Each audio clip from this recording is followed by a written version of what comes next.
Greetings, finders of both paths and stars, and welcome to our second episode of Drift Lanes to Distant Worlds. I've got a bunch of these intros to write and to make sound unique, so you'll forgive me if I'm a little lazy for this early one and save the gold for later, right? Please say yes, I really need this.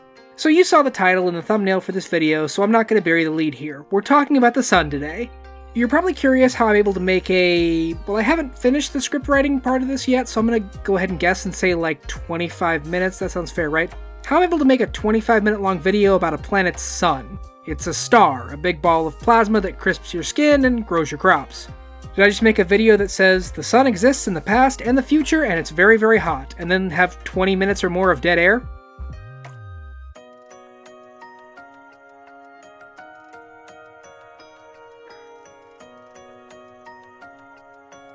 That would be funny, but no. There actually is a lot to talk about with the sun. The first thing we're going to talk about is how to, actually survive on the sun. Because that is possible, though not exactly easy. The heat of the sun is extremely intense, overwhelming anything but complete immunity to fire. Once you've overcome that, you run into the issue that plasma isn't a solid surface, nor is it really swimmable. So without the ability to fly, anything on the sun will begin sinking into the depths of the star. With flight, you can avoid that, but even at the outermost layer, the gravity of a star is crushing. Anything with a normal human anatomy will basically just die, imploded into paste by the pressure, and if they can survive that, all the blood in their body is unable to move as their heart gives out. Oh, and also the air is plasma too, so even if you could inhale, it would just scald your lungs into lumps of charred flesh. So yeah, not really livable. But as bad as these conditions are, they aren't insurmountable. For example, you know what fits basically all of these criteria and can move around the sun pretty freely? A fire elemental. Okay, normally they can't actually fly, but that particular one isn't relevant here. Actually, any creature native to the plane of fire has a strange kind of affinity for solar environments, which lets them exist more easily on the sun. That same affinity regularly opens temporary portals to and from the plane of fire inside the sun, and entire civilizations of planar creatures can rise and fall inside the star's depths without even contacting the outside world. But fire isn't the only planar force the sun is connected to. The vital energies of creation's forge also suffuse the sun. If you've ever wondered why many undead are negatively affected by sunlight, this is at least part of why. Together, these two elemental forces synergize with the ongoing nuclear reaction that powers a star, fueling the burning mother as it shines light across all the system. More so than any planet, the star at the heart of a solar system is seen as a stable element, and in a way, the sun doesn't change much between eras. Rather, it's the cultures outside of it that change and reevaluate the sun's place in their own lives. To make sense of that, let's start by looking at the sun in Pathfinder's time. Distant worlds of the past, the sun, the burning mother. The biggest issue with the sun as a location is survival. I outlined what you can do to make that possible, but it's very resource intensive even for high-level characters and not really worth the investment. There are places to visit up here that we'll go over, but not many. Most of the sun is just a huge expanse of burning gas and plasma. It's the largest thing in the solar system by a wide margin, and most of that space is empty. And I'm going to give you a little DM tip here, just from me to you. Come closer, let me whisper to you. Players like to do things, and there really isn't much to do in the sun. So if you do want to set an adventure here, you're going to need a really good hook. And one such hook is a visit to the Burning Archipelago. This is a large series of cities encased in protective magical bubbles and tethered together, drifting inside the sun like a string of beads in a bathtub inferno. Getting here is still difficult, but it is possible to arrive and survive without the constant need for high-level magic. This makes the Burning Archipelago the main place to visit on the sun, full of creatures from the plane of fire and a strange collection of people from the material universe enjoying the novelty and sense of protection that living inside a star can bring. After all, it's hard for enemies or bad news to find you up here. Perhaps that same thought motivated the wizard Isaiah to build his Silent Sanctum, a wizard tower located inside the sun, protected by his powerful magic. The mage lives in complete seclusion, studying matters far beyond mortal understanding. Which is the same excuse I make when I lock myself in a room with a bunch of pizza and soda to binge anime while playing video games. I guess trash disposal is probably easier though, since you've got a huge incinerator just outside your door. Jokes aside, the sun does offer some unique things to study in terms of magic, like its own native occurring fire elementals and plasma oozes, so there's some value here.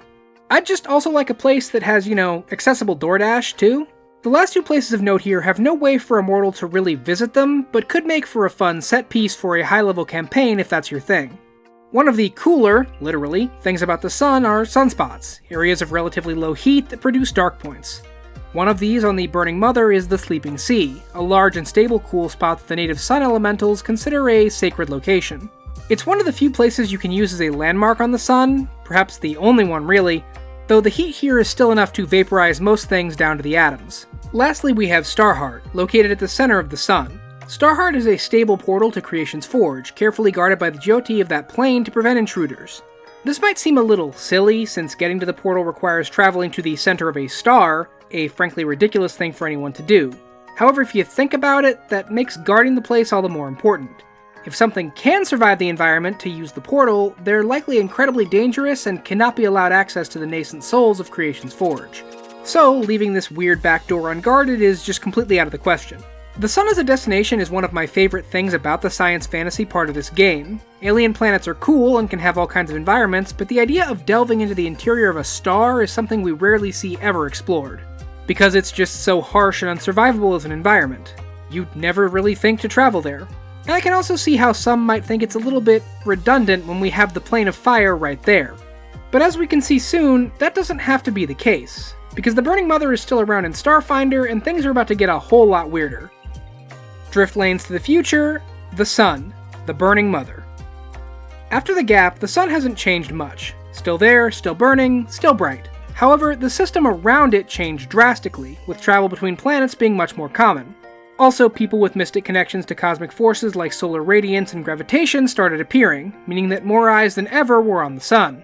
With proper protection, you'll ruin your eyesight doing that otherwise, kids. At some point during the gap, knowledge of the Burning Archipelago was lost and anyone inhabiting it either left or perished.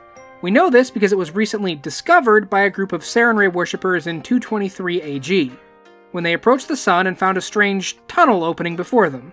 Looking like a magical tube inside the sun's burning gas outer layer, this tunnel eventually led to the main bubble of the Burning Archipelago.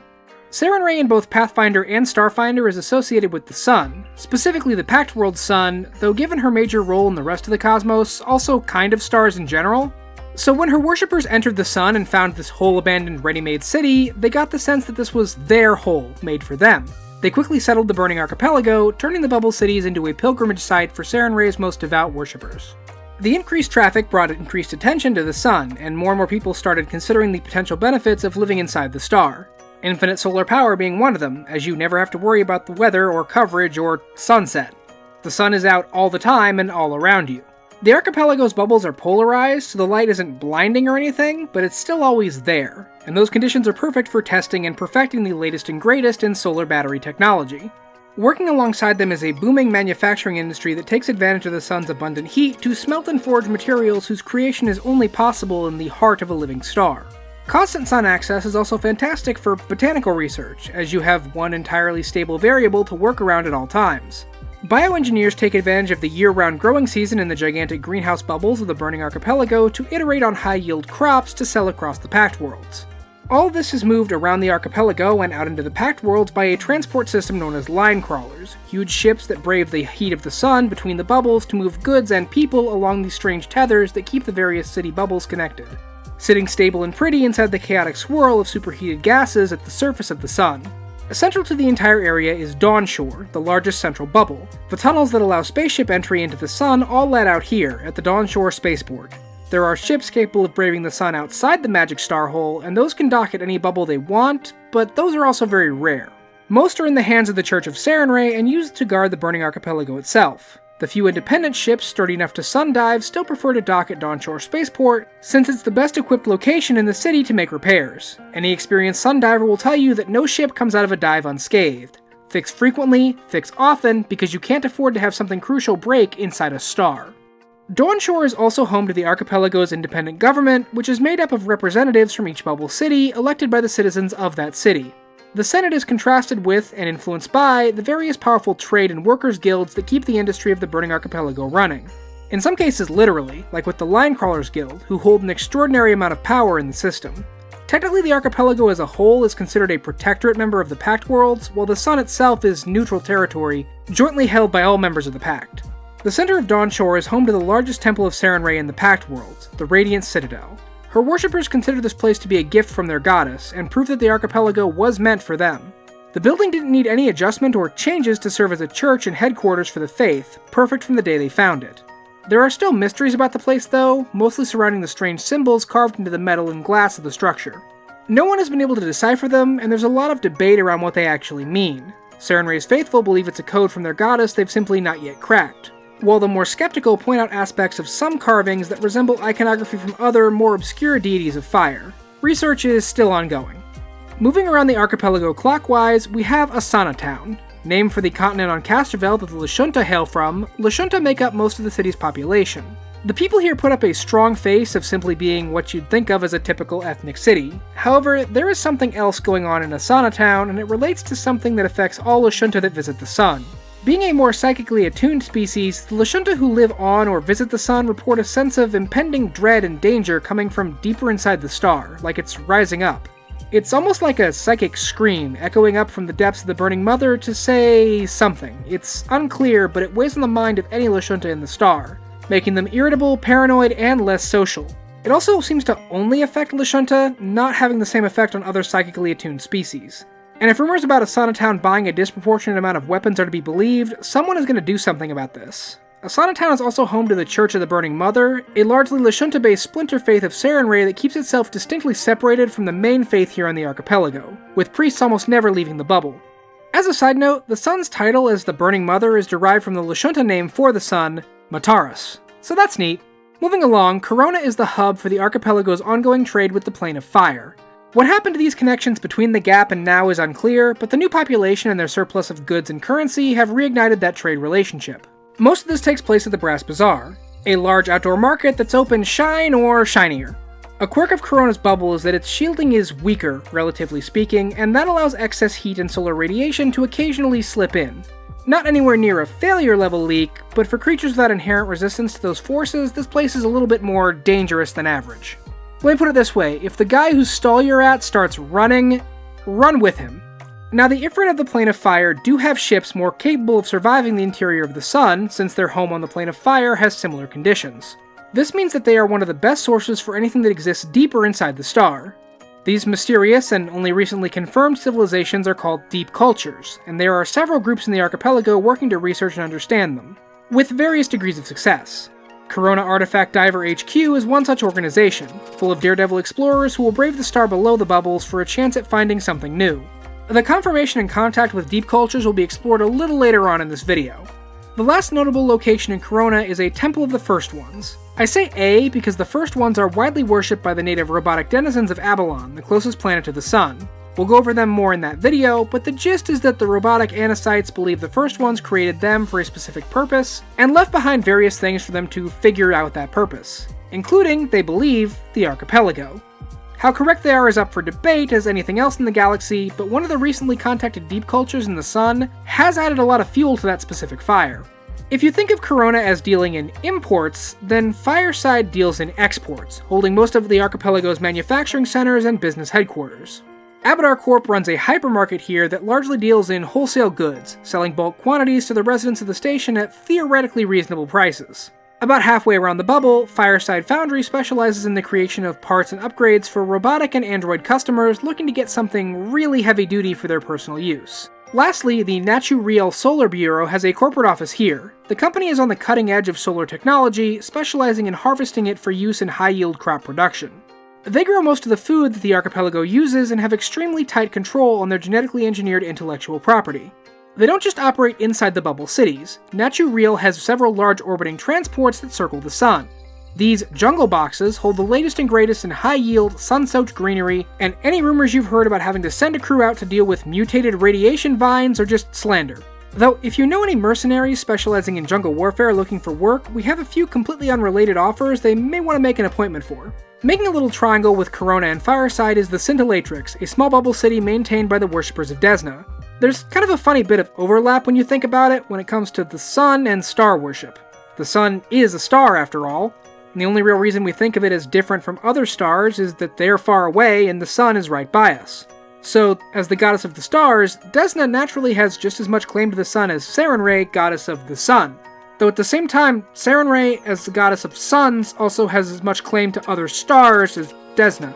The fact that the two goddesses are dating each other makes this whole argument a lot funnier. However, mortal worshippers are a little more concerned with these kind of things, and there was some potential friction with giving the Desnans a whole bubble to themselves at first.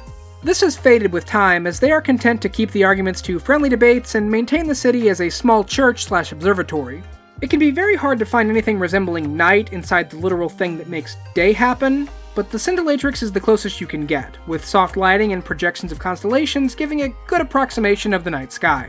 Even though it has its own bubble, Chroma isn't a bubble city itself. Rather, it's a joint space maintained by the other bubble cities for use in sporting events and other entertainment ventures. Space is at a premium in the archipelago since you can't build more bubbles or much farther out in any of the current ones, so keeping everything contained in one spot is more efficient. Due to said premium space, actual audiences here only number in the few thousands, but the live broadcast across the Pact Worlds means that the flamboyant wrestlers and daring zero-gravity race drivers here have their fans all across the system. Nestled nearby is the Shadeless Precinct, a temple that trains Solarians to harness the radiant side of their art to its fullest. What could teach you to master the powers of starlight better than learning inside a star itself? The name comes from the fact that this bubble can turn its floor somewhat transparent, allowing the light of the sun to come in from every angle. There's nowhere the sun don't shine here. Another nearby small bubble hosts the Lucent Shipyards. The bubble here was completely empty when the archipelago was rediscovered, and that actually made it a great place to develop the shipyard, since it was a completely blank slate to work with in crafting the facilities. Lucent Shipyards, befitting its location, specializes in sturdy hulls and powerful shielding fit for the most extreme solar environments, and their innovations are part of the reason dives deeper into the sun have started becoming possible. Verdion is the bubble dedicated almost entirely to plants, where Naturiel grows many of the station's crops and other specialized greenhouses cultivate plants of all kinds. Like animals and people, most plants can't subsist on only sunlight, and the Xenowardens that tend most of the gardens use specialized shade plates to provide a little relief from the heat and light. The Greenbelt takes advantage of the layout of the bubble cities, since part of them will obviously face space and thus be shielded from the sun most of the time. Here they cultivate more shade-loving plants to provide variety and get a better understanding of how all plants grow with varying levels of light from the sun. The floating gardens at Verdion's center are the Xenowardens' headquarters, and where they coordinate their efforts to get a sample of any plant from the Pact Worlds growing inside. Though the gardens of Verdion do have open paths for anyone to walk and admire, wanderers are quickly turned around and put back where they came from if they go off of them, with the Xenowardens' organization highly secretive about what exactly they are collecting all these plants for. Verdion is also home to the more personally entertaining pursuits of the archipelago. After all, it can't all be research and development, sometimes you want to come and have some fun in the sun, right? The Vestrani Gaming Complex is just one of the many places here where you can do just that. The last major bubble city is Stellacuna, dedicated to learning and research. Solar University is the premier learning institute not just in the archipelago, but across all the Pact Worlds. The school can only support about 2,000 students at a time, and admission is cutthroat beyond compare. A lot of influential families across the Pact Worlds have tried to grease the wheels for their kids, only to find themselves rebuffed. The Solar University can't have slackers taking up space for the sake of an easy degree in solar communications. The Sun Atlas is a group dedicated to studying the deep cultures of the sun, from an archaeological point of view. Their belief is that any groups living deeper in the stars had long died out, and that what we find are the remnants that can survive in the solar fire long enough to get ejected back out into space. Their efforts are contrasted by the Deep Cultures Institute, who believe that the deep cultures are still down there somewhere, just waiting for us to make contact with them. They would eventually be proven correct in 319, when a ship called the Sun Diver would eventually make contact with two deep culture cities inside the sun. Which is as good a reason as any to expand ourselves outside the archipelago and look at what else we might see around the sun. For a long while, a stable portal to the plane of fire existed in orbit on the opposite side of the sun from the burning archipelago, called Far Portal.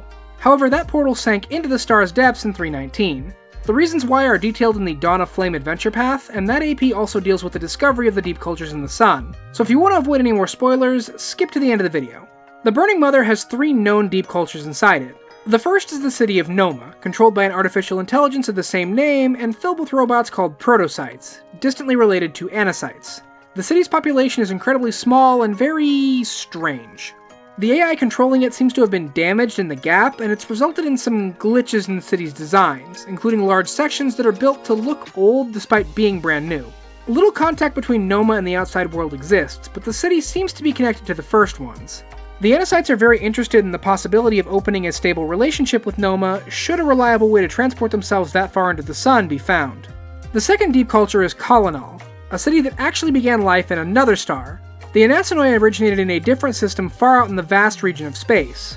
That star, Anasan, went nova, and its people built the generation ship Colonal to escape. After traveling for a very long time, alternating generation shifts running the ship and long periods of psionic sleep, the ship plunged into the Burning Mother. However, they encountered a powerful solar storm which damaged the ship irreparably. While the people were safe, the ship could no longer leave the sun or communicate with the outside world. The Anastonoi made the best of their situation and flourished inside the sun until recent events brought them in contact with surface cultures. Exact events are part of the Dawn of Flame AP, so I'm keeping it vague here. The final deep culture is the most mysterious and unknown, the Lantanirians. A plant-like species capable of using magic to a high degree, they are studious scientists that spend most of their time studying the sun. Though they have had contact with certain groups from the Plane of Fire, the Lantanir have no desire to contact the Burning Archipelago and thus remain largely unknown to the wider world. Evidence suggests there may be even more deep cultures inside the star. After all, the sun is the largest thing in the Pact World system and exploring its depths is quite dangerous. There aren't really landmarks to navigate by, so finding anything down there that doesn't really want to be found is like finding a needle in 37 flaming haystacks. At any time, something new and never before seen could rise up out of the star, ready to make itself known to the Pact Worlds. But probably not, as anything that spends its life living inside a star needs to be highly adapted to it, and the relative cold of anywhere else would likely kill them quickly, kinda like stellar blobfish exposed to far too little pressure to ever remain alive. A Starfinder is definitely a more fitting setting for solar adventures. Going into space and finding neat things is a lot more in its wheelhouse, and the greater detail about the archipelago makes it a more interesting place to explore. The greater ease of getting there in a setting with spaceships that can just dock here means you don't have to save it for an incredibly high-level adventure either. You can start with flying into the sun to pick up an important scientist, or ship part, or space milk. But in both eras, the ability to explore the sun as a destination really scratches that itch of creative and weird fantasy sci-fi ideas. What would a culture located inside a star look like, and how would they adapt? I hope I've given you enough to think about that yourself, Starfinders. Next time we'll head out into the system proper and start taking a look at a place that can actually kinda sorta support normal life sometimes. But that's gonna be all from me for now. Check out all the socials and Patreon, like and subscribe for more Path and Starfinder content, and until next time, keep your eyes on the stars and explore, report, and cooperate.